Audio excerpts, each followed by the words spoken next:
Deanne Collins with Michael Jackson. Michael, I understand that you're a lover of animals. Is that true? It's very true. We tour in the past. We go to different countries and different states. And I go to the different zoos all over the world to see the different animals. I can relate to them a lot better than I can to Sometimes people. Yeah. Is it also true, is there a mini Michael Jackson zoo on the grounds of your house? Well, I wouldn't say zoo, but I have several animals here. And I'm still collecting animals. What kinds of animals? Do I have? Uh-huh. Well, I have a llama, which is a beautiful animal. He's taller than I am. He's from Peru, South America. Yeah, and he was in the circus. His name is Louis. He's really sweet, and he loves people, and he does tricks. And I have a Mouflon sheep. He looks just like a ram. Most people think he's a ram, but he isn't. He was also in the circus. They were raised together. His name is Mr. Tibbs. I have almost 6-foot boa constrictor.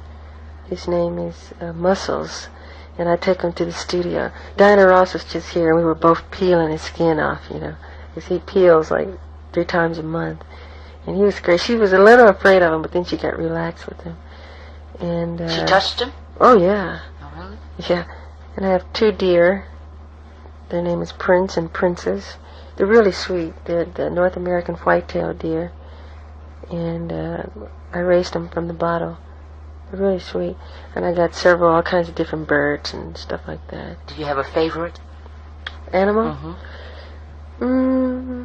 Probably Louis and Prince and Princess. Okay. You're considered the #1 artist in the world. What's your secret, Michael?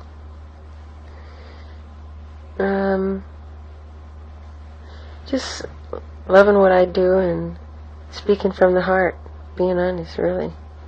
I can't quite form it down to a special formula or anything. It's just wanting to do great work, and doing it. And I guess loving what you do has a lot to do with it, too. Yeah, caring and loving and putting your heart in your work. Honesty, is that very important to you? Oh, yeah, very important. It's nothing like writing a song that you feel good about, like Billie Jean and Beat It and starting something, stuff like that. And you feel like you have a great prize, when it's done. Because I work hard on them. So there, I guess you're talking about the honesty I would know would be like honesty in everyday life. But you're talking about honesty in musical terms, being true to yourself, and trying to get that out on the album. Yes. Your audiences expect new and exciting things from you each time you release an album. Do the high standards get harder or easier to live up to?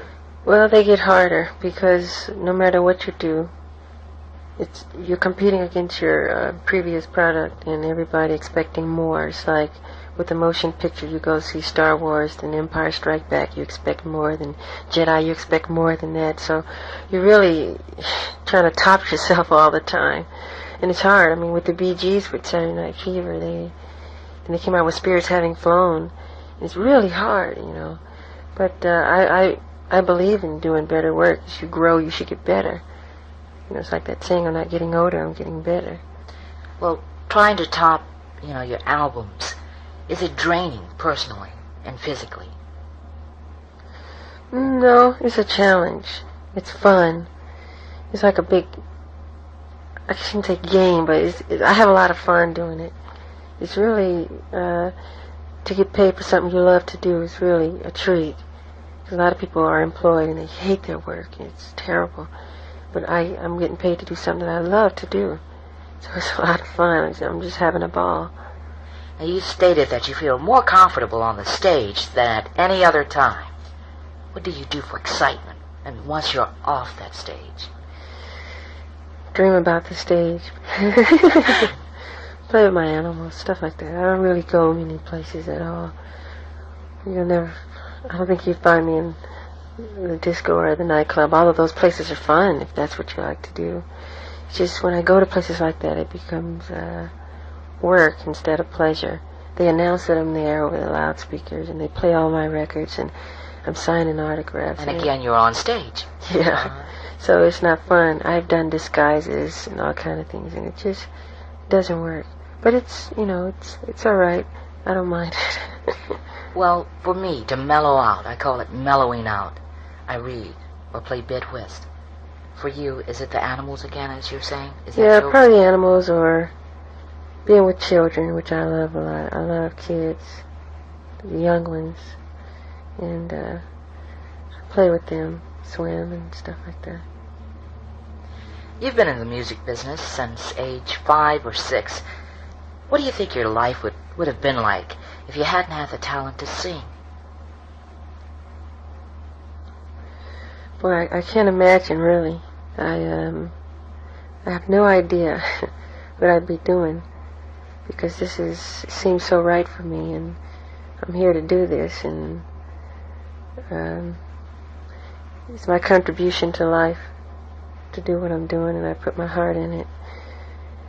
And whatever good I can do, I do it, because I love people and I love making them happy. There's nothing like seeing your record #1, not for the ego, because I hate ego. It's for the fact that I know people bought it and they loved it and they enjoy it, and that's good. And I think all those people who, I can turn out great music, but it takes the people behind it, who are the disc jockeys and the program directors and all the independent people, to really make it happen, and I appreciate it. So are you saying Michael Jackson, age 60, still on stage?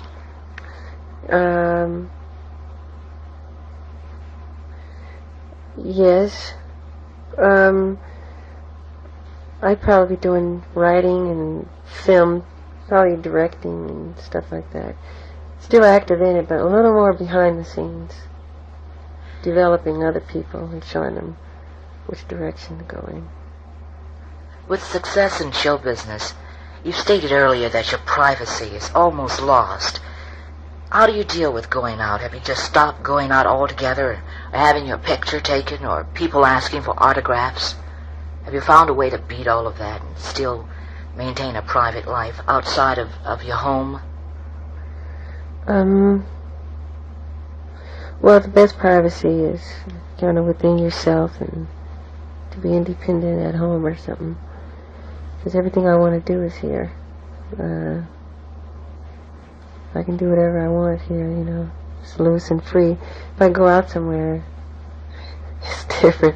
You get swarmed by lots of autographs and people, which I don't mind signing autographs. It's fine. It's, part of the work that I do. Are you considering taking off for a few years, maybe a year, to smell the roses? Just be totally selfish as far as taking time out from Michael Jackson with no recording, movies, or any such show business related things. Will you ever do that? I'm the kind of person, if I take a week off, I feel I'm loafing, and I feel like I'm getting behind. I like being active. I like to create. I constantly coming up with different songs and different ideas, and looking and prying into the future, at the sound of tomorrow. And because the music is constantly changing, minute by minute. And it's important not to become old hat, which is an old expression. But some of your recordings are what's considered classics. Will they ever become old hat? No, because to me, a great melody will never become old. The most important thing is, great melodies. And some of the old Motown or the old Beatles songs are just phenomenal. And they'll never become old hat. But the sounds and the music change, and that will become old. The sound, like the instruments. Like in the 60s, there was a lot of electric guitar and acoustic guitars. And now it's this whole computerized, synthesized sound, which is completely taken over.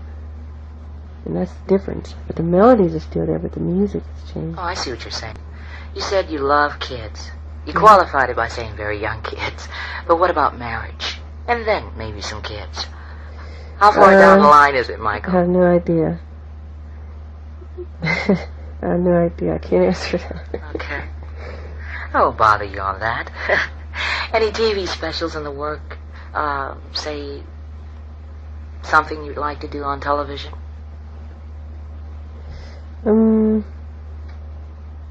Not that I know of. I get all kinds of different offers all the time, from specials to my own series to doing cameos to pilots to cartoon series and all kinds of things. And I'm mainly concerned with doing movies right now, and that's what I'm interested in. What kind of movie? Something that's really different and exciting. Something that hasn't been seen before. I mean, it's like what Star Wars was to the whole picture industry. All of a sudden, it was a whole nother look, a whole new type of movie making. The creatures that walk and in space instead of on Earth, and it's kind of taking it to a whole nother wave than where it is now. Well, is Star Wars one of your favorite movies?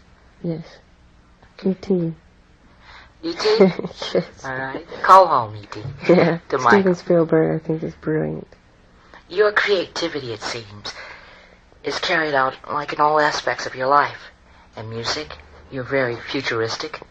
You're really looking to the future and in planning for that. And even in movies, you want something that has never been before. Mm-hmm. And I was trying, in my mind, try to think of what kind of movie would that be.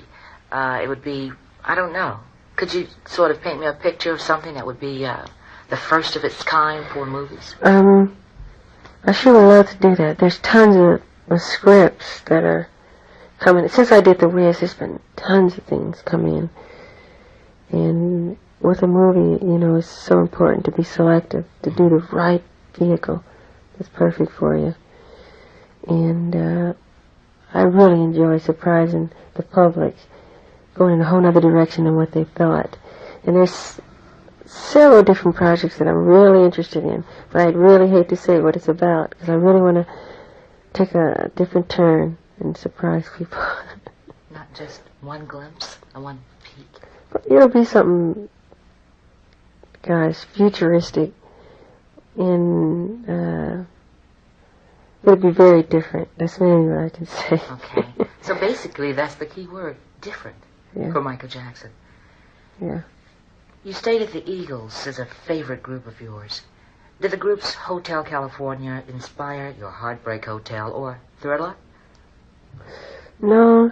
Well, Heartbreak Hotel was a stimulant for Rod Temperton to write Thriller, because he told me how much he loved Heartbreak Hotel, with all the sounds and the falling and the sound effects. And I was trying to step into the future with that Heartbreak Hotel, trying something different,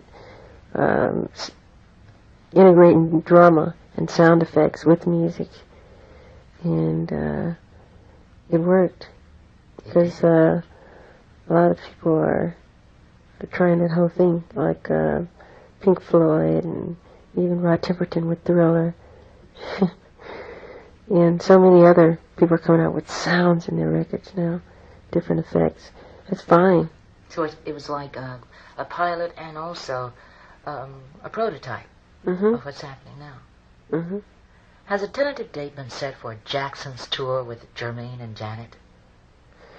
Well, we're probably sometime after this summer, but we really haven't pinpointed any dates yet, so we're really not sure. And the other, as far as Janet and Jermaine are concerned, we haven't really talked about that yet. We have talked about Jermaine, but if we do, it'll be a surprise, so I can't really answer yes or no. And sometimes he's unpredictable, so he may say, well, I decide to go and take it easy and rest somewhere, because he changes his mind so quickly.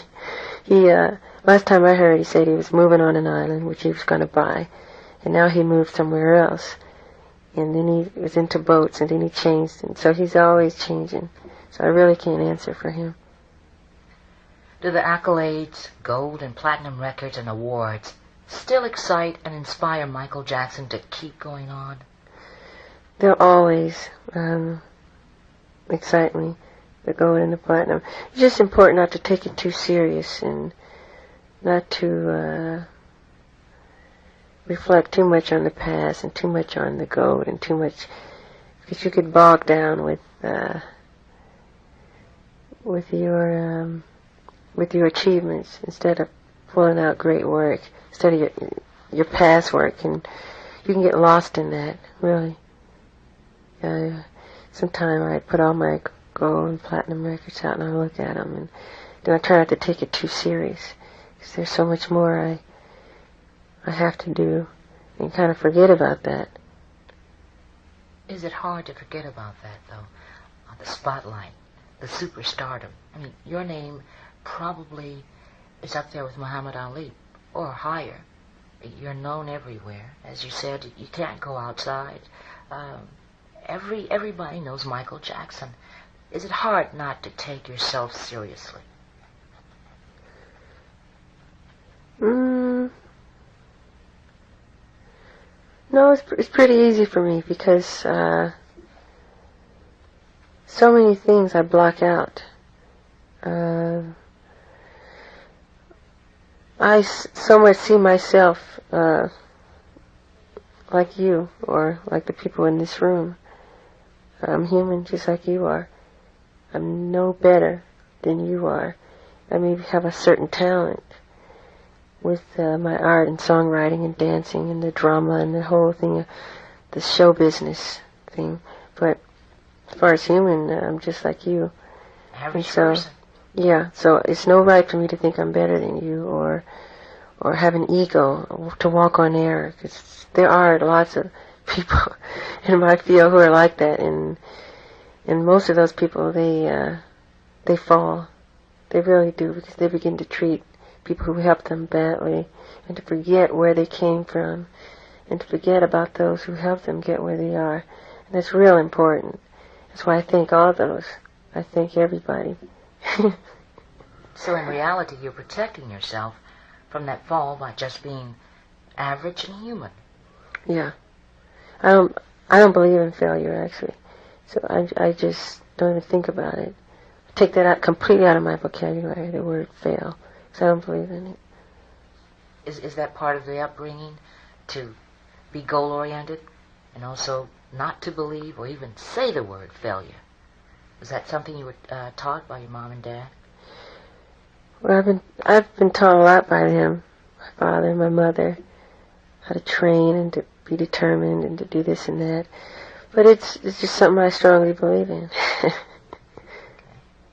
All right. We said 5 or 6 years old in the business, in show business. Do you sometimes feel that you wish you could return maybe and take your childhood and look at it and treat it a little bit differently?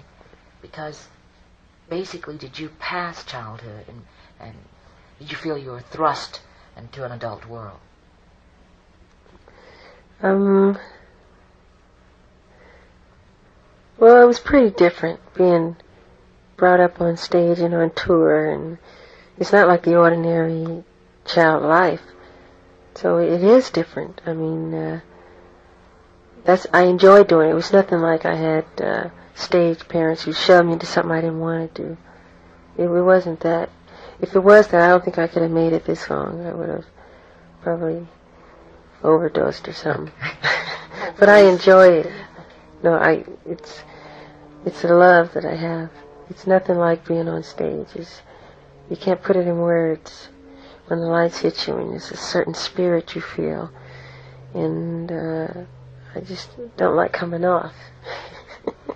24 hours on stage. Uh-huh. You take 24 hours on stage if you could get it, huh? Mm-hmm. Mm-hmm.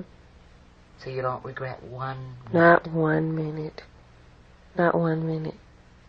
You've been slated to portray Peter Pan. When's the projected movie release date? That's being developed right now, and that is a project I'm interested in. And I've been approached by different people to do the film. And I haven't really said yes yet. I haven't seen the script yet. So they're going ahead, and I'm waiting. Okay. And you'll let me know, right? Yes. Okay. I identify you as strictly a black musical genius. However, you have much broader appeal than that. Do you find it hard to appeal to both black and white audiences at the same time while performing, or do you even consider the black or white aspect? No, I don't think in terms of color or race, or I don't say when I write a song, this is for the blacks and this one's for the white. I just write and it comes out, and I'm influenced by what I hear, and it just comes out that way. I guess since I was small up to now, is a total sum musically of what I've been raised on, and I don't think it's in terms of color, because I don't believe in that. I really don't. So you're saying music is colorless? It's colorless. It's for everybody. It's for the world. It's for everybody to enjoy. As an entertainer, Michael, and also superstar, you're always in the limelight, but is it hard to keep a black perspective? And this is not on a musical level, but on a Michael Jackson private level. Is it hard to look back and remember your roots? No, never hard. All I have to do is look in the mirror. That's all I have to do. Or look at my hands. Okay. You have the opportunity at this point to, I guess, say anything you would like to your fans. What would you say if you had the opportunity? Well, I like to say, it's only one word I can say, thank you and I love you. This is Michael Jackson, and you're listening to Deanne Collins with Michael Jackson.